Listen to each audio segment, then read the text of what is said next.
5번 노즈 팀이고요. 오늘 발표는 다음과 같은 순서로 진행될 예정입니다.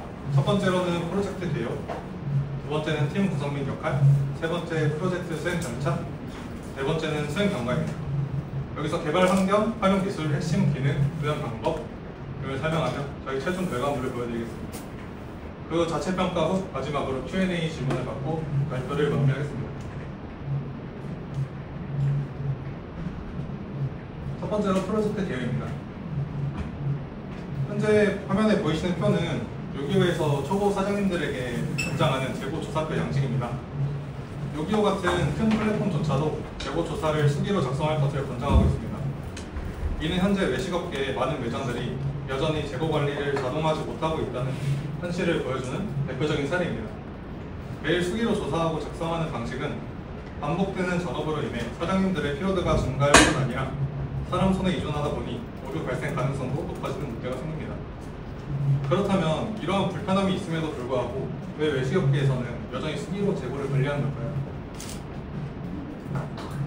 이 사진은 감자 짜글이 레시피인데요. 레시피를 보면 알 수 있듯이 하나의 메뉴를 만드는 데에도 매우 다양한 재료가 사용이 되는 것을 확인할 수 있습니다. 예를 들어 감자 하나를 전부 사용하는 것이 아닌 절반만 사용하고 양념도 정해진 양만 소분하여 사용하는 식당이 대부분입니다. 이러한 사용 구조 때문에 정확한 재고량을 파악하거나 자동화된 방식으로 재고를 관리하기 어려운 것이 외식업계의 사무실입니다. 다음 연합뉴스 기사를 참고하시면 작년 5월 정부에서 소상공인들을 대상으로 매출 분석, 재고 관리 등을 자동화하기 위한 비용을 지원하기 시작했다는 내용을 알 수 있습니다. 아래 기사는 2025년에 수많은 소상공인들이 폐업을 하고 있다는 기사입니다. 인건비의 절감과 체계적인 재고 관리의 중요성을 강조하며 보여주고 있습니다. 이 기사들을 통해 알 수 있듯이 정부에서도 소상공인들의 수동으로 재고를 관리하는 이 현실에 대해서 인식을 하고 있으며 실제로 많은 소상공인들이 영업 관리와 재고 관리에 익숙하지 않다는 현실을 보여주는 기사라고 할 수 있습니다. 또한 재고 관리를 실패하여 과발주, 모발주가 일어난다면 음식의 특성상 사용하지 못하면 전부 폐기해야 하기 때문에 온전히 사장님들의 손해로 들어가게 됩니다. 다음은 인건비를 절약하기 위해 매장에 자동화 기계를 도입한 사장님의 사례입니다. 영상에 나온 사장님은 매장에 자동화 기계를 도입한 이후 업무가 훨씬 쉬워졌으며 매장이 돌아가는 시간도 단축되고 무엇보다 인건비가 줄어들었다고 합니다. 저희는 여기에 더해 재고 관리도 자동화된다면 매장 운영이 더욱 수월해질 것이라고 생각했습니다. 이러한 크고 작은 문제를 해결하고자 저희 팀은 외식업 재고 관리 자동화 솔루션 홈메이키스를 개발하게 되었습니다. 홈메이키스는 단순한 관리 툴을 넘어 사장님들의 일상 속 실질적인 문제를 해결하는 운영 파트너를 목표로 하고 있습니다. 저희 솔루션의 핵심 목표는 세 가지입니다. 첫째, 재고 관리에 부담을 줄입니다. 포스기 업체와 연동을 통해 매출이 발생할 때마다 주문 정보를 받고 관련된 재고가 자동으로 차감되도록 설계되어 더 이상 수기로 일일이 기록할 필요가 없습니다. 또한 직관적이고 간결한 UI를 통해 쉽게 사용할 수 있도록 구성하여 사장님들의 재고 관리 스트레스를 줄이고자 합니다. 둘째, 매장 간 재고 거래를 활성화합니다. 유통기한이 임박한 재료나 갑작스럽게 필요한 재료가 있을 때 주변 매장들과 실시간으로 공유하고 거래할 수 있는 기능을 제공합니다. 이로써 불필요한 폐기 비용을 줄이고 필요한 재료를 빠르게 확보를 할 수 있는 상생 구조를 만들어갑니다. 셋째, 매장 운영을 보다 똑똑하게 지원합니다. 외식업에 처음 도전하신 사장님들을 위해서 매출, 재고, 판매 메뉴 데이터를 분석하여 운영 개선에 필요한 인사이트를 제공합니다. 가령 인기 메뉴 분석, 특정 시간대별 소비 패턴, 재료 소모 예측 등 데이터 기반의 이사 결정을 도와드리는 기능을 통해서 더 안정적이고 효율적인 매장 운영을 가능하게 합니다. 이러한 기능들을 통해서 홈메이키스를 도입했을 때 기대할 수 있는 효과는 다음과 같습니다.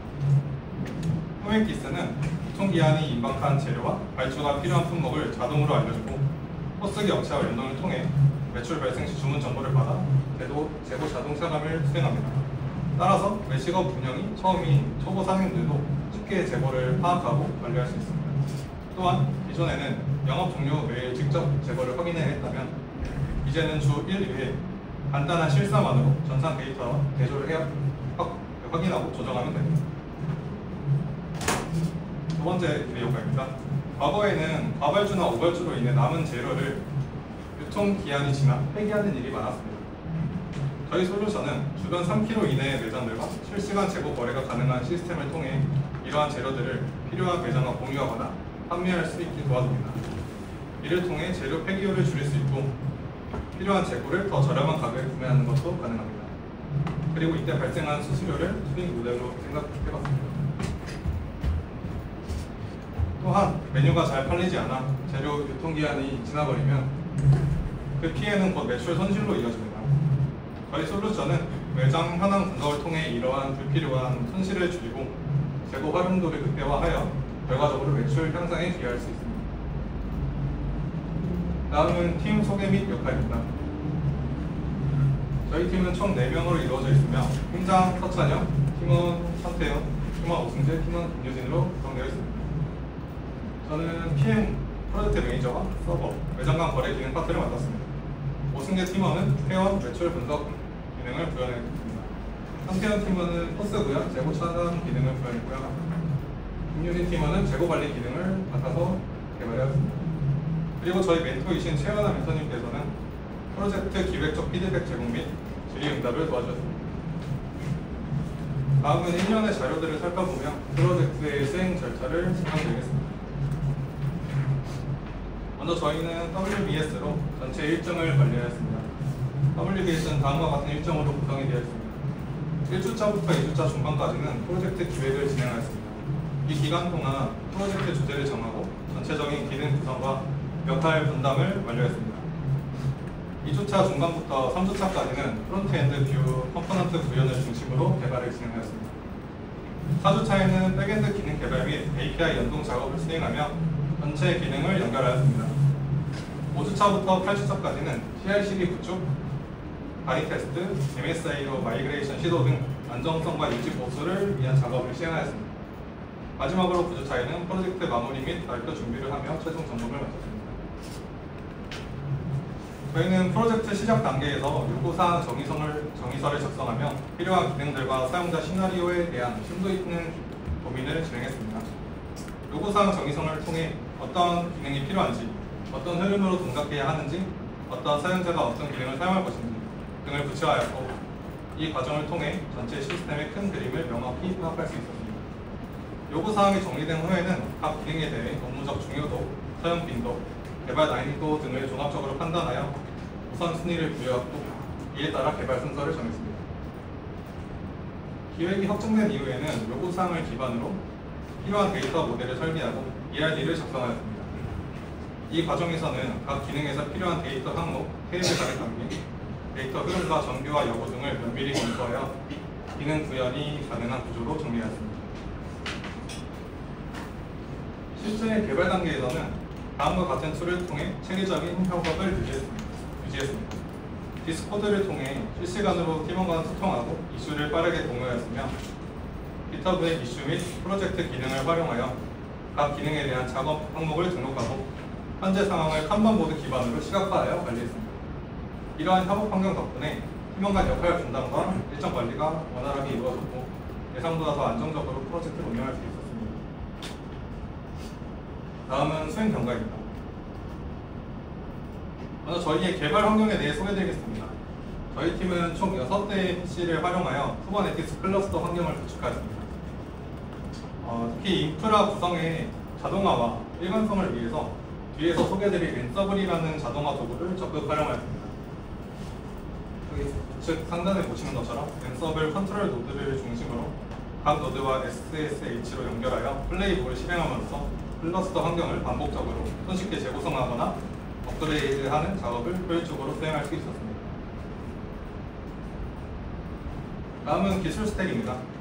활용된 기술에 대해서 간략히 안내드린 후 상세히 말씀드리겠습니다. 프론트엔드에서는 Vue.js, 엔진엑스를 사용하였고 백엔드에서는 스프링 부트, 스프링 배치, 언어는 자바를 사용했습니다. 데이터베이스는 Redis, MariaDB를 기본적으로 사용하였고 이미지 저장 같은 것은 S3를 사용했습니다. 모니터링 환경은 프로메테우스와 그라파나를 사용했으며 CI/CD에서는 GitHub 웹훅과 젠킨스를 사용했습니다. 마지막으로 사용된 데브오프는 앤서블, 도커, 쿠버네티스, 헬름, 카프카 등이 있습니다. 다음은 저희의 주요 활용 기술 3가지를 말씀드리겠습니다. 첫 번째로 앤서블입니다. 앤서블은 인프라 자동화 도구로 서버 설정이나 애플리케이션 배포 등의 작업을 코드로 정의하여 자동화할 수 있는 솔루션입니다. 수동 설정 없이 일관된 환경을 유지하고 제한성과 신뢰성을 높일 수 있다는 점이 큰 장점입니다. 특히 저희는 쿠버네티스를 처음 다루는 상황이었기 때문에 구성 중 오류가 발생하더라도 재구축이 용이하고 향후 강의가 끝난 이후에도 가상 머신만 있으면 동일한 환경을 빠르게 복구할 수 있다는 점에서 앤서블을 채택하게 되었습니다. 두 번째는 스프링 배치입니다.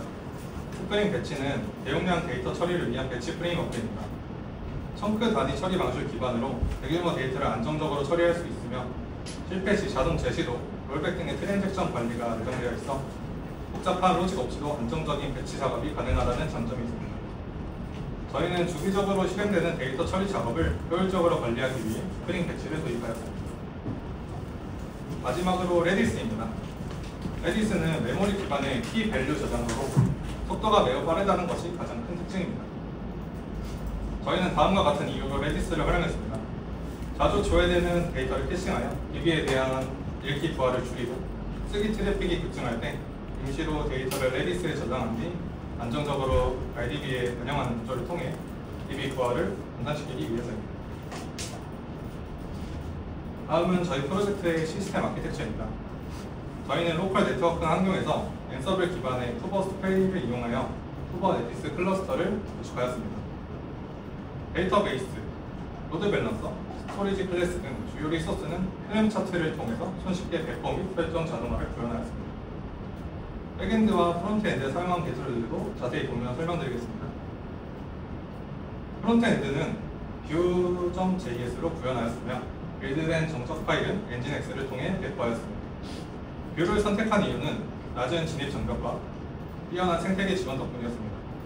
컴포넌트 기반 구조를 통해 UI를 모듈화하여 대사용성과 유지 보수성을 높였고 뷰 라우터, 피니아, 뷰티 파일은 공식 서드파티 라이브러리를 통해 개발 생산성 또한 극대화할 수 있었습니다. 협업 시 각 기능을 컴포넌트 단위로 나눠 구현하여 팀원 간 충돌 없이 효율적인 분업이 가능했고 개발 속도 및 유지 보수 측면에서도 큰 장점을 느낄 수 있었습니다. 백엔드는 스프링 부트를 채택했습니다. 간편한 설정으로 빠르게 프로젝트를 시작할 수 있었던 게 가장 큰 장점이었고요. 스프링 시큐리티, 스프링 데이터, 클라우드 등 다양한 모듈과의 연동이 수월하여 초보 개발자도 안정적으로 개발할 수 있다는 점이 좋았습니다. 또한 스프링 부트는 각 모듈을 독립적으로 실행할 수 있기 때문에 도커 기반의 CI/CD 환경에서 이미지 빌드 및 배포가 용이하여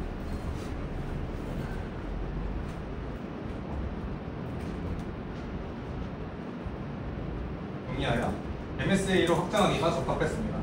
실제로 이번 프로젝트에서는 카프카를 통해 각 서비스 간 이벤트 발행 및 서신 구조를 설계, CQRS 패턴을 부분적으로 구현해 보았습니다. 주요 데이터는 아리아 DB에 저장을 하였고 코드의 휘발성 메모리를 대신해 PVC를 사용함으로써 데이터 안정성과 연속성을 확보하였습니다. 이미지와 같은 대용량 파일의 경우 아마존 S3와 같은 프리사인드 URL을 통해 프론트엔드에서 발급받아서 직접 업로드하는 구조로 구현을 하였고 백엔드에는 URL만 저장함으로써 서버의 부하와 디스크 사용량을 최소화하였습니다. 마지막으로 GitHub 웹훅과 젠킨스 파이프라인을 이용해 완전 자동화된 CI/CD 파이프라인을 구성하였습니다. 브랜치에 코드가 푸시되면 git 클론, 그래들 빌드, 도커 이미지 빌드와 도커 허브에 푸시하는 과정을 거치고 마지막으로 쿠버네티스 디플로이먼트를 어플라이하는 과정까지 자동화를 하였습니다. 이를 통해 일관된 배표 환경 유지와 신속한 테스트, 운영 반영이 가능해졌습니다. 다음은 이 스택트를 활용해 구현한 저희 프로젝트의 핵심 기능에 대해 설명드리겠습니다. 핵심 기능은 재고 자동 관리, 매장간 거래, 매장 현황 분석 이렇게 3가지입니다. 핵심 기능을 말하기에 앞서 수월한 이해를 위해 기본 기능에 대해 설명드리겠습니다. 첫 번째는 재고 표준 정보 등록 기능입니다. 관리할 재고에 표준 정보를 등록하는 화면인데요. 재고의 이름, 해당 재고를 관리할 단위, 해당 재고의 최소 보유량, 입고 후 평균 유통기한을 설정하여 재고가 가지고 있는 공통적인 표준 정보를 관리합니다. 다음은 실재고 입고입니다. 등록된 표준 정보를 활용하여 입고 수량, 입고 가격만 입력하면 해당 재고가 등록이 됩니다. 이를 통해 같은 재고지만 서로 다른 유통기한을 가진 재료들을 체계적으로 관리할 수 있었습니다. 다음은 메뉴 관리입니다. 사용자의 가게에서 제공하는 메뉴를 등록할 수 있는 기능입니다. 이름, 카테고리, 가격 등을 지정할 수 있습니다. 여기에 앞서 등록한 재고와 그 소모량을 메뉴의 레시피로 이렇게 등록이 가능합니다. 다음은 옵션 관리입니다. 메뉴와 마찬가지로 옵션에 대한 이름, 재고 소유량, 가격을 지정하여 관리를 할 수 있습니다. 이제 첫 번째 핵심 기능인 재고 자동 관리입니다. 저희 솔루션은 메뉴 및 옵션에 등록된 레시피 정보를 기반으로 주문 시 자동으로 재고 사용량을 계산 및 차감하는 기능을 제공합니다. 메뉴와 옵션에는 아까 말씀드렸듯이 사용하는 재료와 소유량이 레시피의 형태로 등록이 되어 있습니다. 사용자가 주문을 확정하면 시스템은 레시피를 기반으로 해당 메뉴에 필요한 재료의 수요량을 계산합니다. 이를 통해서 매장의 실재고에서 자동으로 차감되며 필요한 재고가 부족할 경우 주문이 차단되거나 혹시 경고를 표시할 수 있습니다. 이 과정은 전적으로 자동화되어 있어서 재고 수동 입력, 계산 등의 번거로움을 줄이고 실시간으로 정확한 가게 내의 재고 현황을 유지할 수 있습니다. 그리고 단순히 재고를 관리하는 데 그치지 않고 남는 재고를 다른 매장에 판매할 수 있는 거래 기능도 탑재했습니다. 판매자 기능, 매장은 자신이 보유한 여유 재고에 대해 판매 수량, 단가, 사진 설명을 포함한 판매글을 등록할 수 있습니다. 등록된 판매글은 주변 3km 이내의 매장에만 노출되어 지역 상권 중심의 신속한 거래가 가능하도록 설계했습니다. 이것은 구매 화면인데요. 주변 매장의 판매글 목록을 확인하고 사진과 설명을 통해 재고 상태를 판단합니다. 그리고 수량 및 금액 조정, 메시지 작성 후 구매 요청을 전송할 수 있습니다. 요청 시 현재 보유한 재고 중 동일한 단위를 사용하는 재고를 선택하면 해당 재고의 자동 입고 처리가 됩니다. 판매자는 구매 요청 목록을 열람하여 요청 수락 거절을 할 수 있습니다. 여기서 식품거래법상 도매업체 등록이 필요한 문제가 있어서 시나리오상으로 저희 솔루션, 저희 회사가 매입을 한 다음에 다시 대파하는 식으로 설계를 했습니다. 마지막으로 매장 현황 분석입니다. 저희 솔루션은 단순한 데이터 나열이 아니라 실제 매장 운영에 도움이 되는 인사이트 중심의 분석 기능을 제공을 합니다. 총 3가지 관점에서 매장의 현황을 정밀하게 분석할 수 있습니다. 먼저 기간 및 일자별 매출 현황을 확인할 수 있습니다. 이를 통해 하루 중 매출이 높은 시간대나 특정 요일에 강한 메뉴 등을 파악할 수 있습니다. 또한 주문 방식, 판매 경로별로 매출을 구분해 어떤 채널이 효율적인지, 마케팅 전략을 어디에 집중해야 할지에 대한 방향성을 제시합니다. 다음은 메뉴별 판매 데이터 분석입니다. 등록된 메뉴는 기간별 판매량 추이를 시각화하여 보여주며 매출 비중이 높은 인기 메뉴와 상대적으로 판매가 저조한 메뉴를 비교 분석할 수 있습니다. 이 기능을 통해 어떤 메뉴에 더 많은 재고를 확보해야 하는지, 어떤 메뉴를 프로모션 대상으로 삼을 수 있는지, 혹은 제외해야 할 메뉴는 무엇인지 등의 전략적 판단이 가능합니다. 마지막으로 재고 관점에서도 다층적 분석을 제공합니다. 재고가 어떤 경로로 소모되었는지 구체적으로 분석이 가능합니다. 판매를 통한 소모, 직접 수정에 의한 소모, 매장 간 거래에 의한 소모를 나누었으며, 만약 판매에 의한 소모량이 많다면 해당 재고는 자주 쓰이는 인기 품목으로 간주하고 발주 수량을 늘릴 필요가 있습니다. 반대로 수정에 의한 소모가 많다면 레시피 불일치, 실재고 오차 혹은 낭비 가능성을 의심할 수 있습니다. 이 경우 현장 운영 프로세스를 점검하거나 레시피 정비가 필요하다는 시그널로 해석할 수 있습니다. 마지막으로 매장 간 거래를 통해 자주 소모되는 재고라면 매장에서 실제로는 많이 사용되지 않는 재고일 가능성이 높습니다. 이 경우 해당 재고의 최소 유지 수량을 줄이고 필요시 거래로만 확보하는 전략이 더 효율적일 수 있습니다. 다음은 기획 계산 사항입니다. 저희는 프로젝트 초기 단계에서 앤서님과의 깊이 있는 토론을 통해 기획의 방향성과 완성도를 점검받았고 그 과정에서 크게 두 가지 핵심 피드백을 받았습니다. 첫 번째는 기존 재고관리 솔루션과의 차별성이 좀 부족한 것 같다. 두 번째는 매장 분석 기능이 미흡하다. 두 가지였습니다. 이러한 피드백을 바탕으로 단순히 결제 시 재고를 차감하는 기능에 그치지 않고 남는 재고를 다른 매장과 거래할 수 있는 재고 장터 기능을 추가함으로써 타 솔루션과의 명백한 차별성을 확보할 수 있었습니다. 또한 단순히 매출 데이터만 보여주는 것이 아니라 판매 데이터 분석, 재고 수정 이력, 발주 필요 재고 알림 등을 함께 제공함으로써 매장 운영 전반에 대한 인사이트를 제공하는 매장 분석 도우미 역할까지 수행할 수 있게 되었습니다. 이처럼 사용자 입장에서 실질적인 도움을 줄 수 있는 방향으로 기획을 보완해 주시 덕분에 프로젝트의 실용성과 경쟁력이 한층 강화되었다고 할 수 있습니다. 다음은 구현상의 개선점입니다. 첫 번째는 조회 성능 저해입니다. 저희 솔루션은 사용자 주변 3km 이내 매장의 재고 판매글을 지도에 표시하는 기능을 제공합니다. 하지만 초기 구현에서는 매 요청 시마다 거리 계산 및 필터링을 실시간으로 수행했기 때문에 조회 성능이 저하되는 문제가 발생했습니다. 단순한 인덱스 최적화도 고려해 보았지만 거리 계산이 가공된 것이기 때문에 적용이 어려웠습니다. 이를 해결하기 위해서 에디스 기반 캐싱 구조를 도입했습니다. 최초 1회만 DB에서 조회 후 에디스에 저장을 한 후 이후 요청은 에디스에서 데이터를 가져와 응답 속도를 개선했습니다. 판매를 등록 시에는 에디스의 팝업 기능을 통해 주변 상점들의 캐시 정보를 실시간으로 갱신하였습니다. 이러한 구조 덕분에 지도 조회 속도를 크게 개선할 수 있었습니다.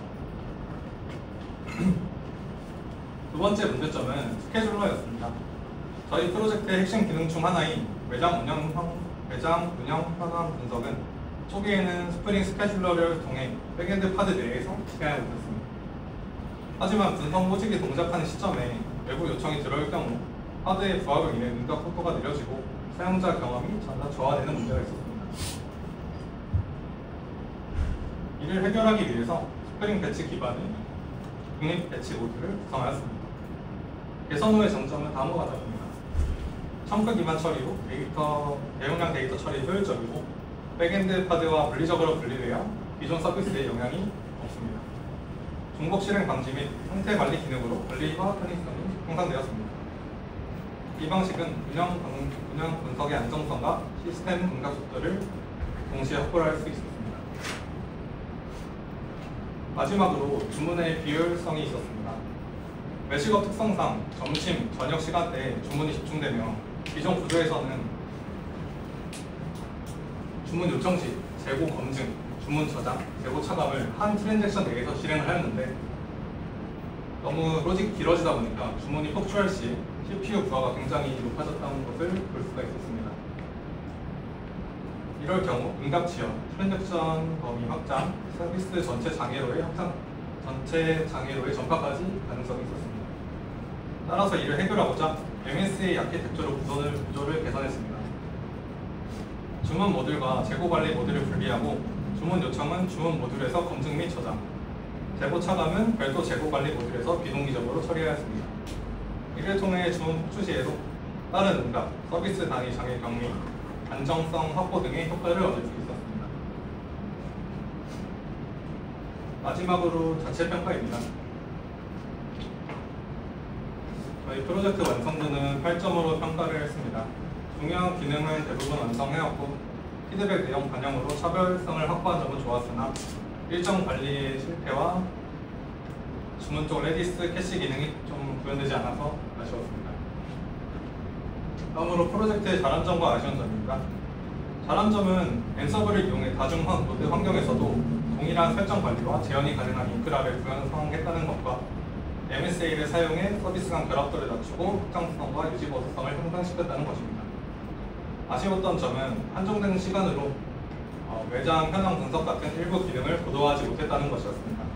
그리고 초반에 워커노드가 반복적으로 다운되어 서비스가 잘 되지 않았던 것이 아쉬웠습니다. 향후 개선점에 대해서 설명드리겠습니다. 현재 MSA 구조에서는 카프카를 통해 모듈 간 이벤트를 비동기 전달하고 있습니다. 하지만 한 모듈에서 DB 저장 성공 후 카프카 이벤트 발행까지는 성공했더라도 다른 모듈에서 이벤트 수신이 실패한다면 데이터 정확성이 깨질 수 있는 문제가 있었습니다. 이를 개선하기 위해 아웃박스 패턴을 적용할 예정입니다. 이벤트 발행 내용을 실행 섹션 내 아웃박스 테이블에 함께 저장하고 별대 이벤트 발행 모듈에서 테이블을 읽어 카프카 전송을 합니다. 이로써 DB 저장과 이벤트 발행의 일관성 보장 및 페이로버가 가능합니다. 또한 매장 분석이 재고 수정량, 발주 필요 재고, 매출 등을 기반으로 제공되고 있지만 이 분석 범위를 더 확장하면 더 유의미한 인사이트를 제공할 수 있다는 의견이 나왔었고요. 또한 마지막으로 매장 간 거래 시 킬로그램이랑 그램, 리터와 밀리리터 등 일부 단위 간의 변화만 현재 지원이 되고 있는데요. 이러한 제한은 거래의 유연성을 떨어뜨릴 수 있기 때문에 향후에는 더 다양한 재고별 단위 간 변화 개선을 기획하고 있습니다. 마지막으로 느낀 점입니다. 저희가 전부 처음이다 보니까 일정 관리에 어려움이 있었고요. 더 개발을 잘할 수 있었는데 아쉬웠던 점이 있었던 것 같습니다. 이상으로 발표를 마치고 Q&A 시간을 가지겠습니다. 감사합니다.